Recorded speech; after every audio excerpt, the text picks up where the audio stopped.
Hi friends, welcome back to my channel. So friends, ఇవాళ నేను వచ్చేసి సినీ ఎక్స్పోకి అయితే వెళ్ళాను అనమాట. ఈ సినీ ఎక్స్పో అనేది మన హైదరాబాద్ అయితే కండక్ట్ అయితే చేశారు. ఇది వచ్చేసి సెకండ్ ఎడిషన్ అనమాట. సినీ ఎక్స్పో అంటే ఏం లేదు, మనకు వచ్చేసి సినిమాలో ఏవైతే కెమెరాస్ లెన్సెస్ అవైతే యూస్ చేస్తారో అవన్నీ ఎగ్జిబిషన్ లాగా అయితే పెడతారనమాట.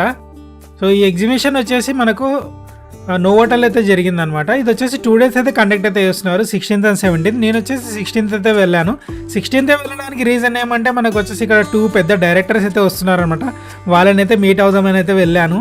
సో ఆ డైరెక్టర్స్ ఎవరెవరు అంటే ఆర్జీవి సార్ అండ్ అలాగే మన సందీప్ ఉన్నాడు కదా, అర్జున్ రెడ్డి డైరెక్టర్, అతను అనమాట. సో లోపలికి అయితే ఎంటర్ కావడానికి మనమైతే పాసెస్ అయితే చూపించాలన్నమాట. ఆ పాసెస్ అనేవి నేను ముందే రిజిస్ట్రేషన్ అయితే చేసుకున్నాను ఆన్లైన్లో నుంచి. సో లోపలికి వెళ్ళంగానే ఇక్కడైతే ఒక పెద్ద క్యూ అయితే కనపడింది నాకు. ఆ క్యూ ఏంటిదబ్బా అని వెళ్ళి చూస్తే, సో అక్కడ మనకు వచ్చేసి మనం పాసెస్ అయితే తీసుకున్నాము. ఆ పాసెస్ అనేవి వాళ్ళకైతే అక్కడ చూపించాలి. వాళ్ళు వచ్చేసి అక్కడ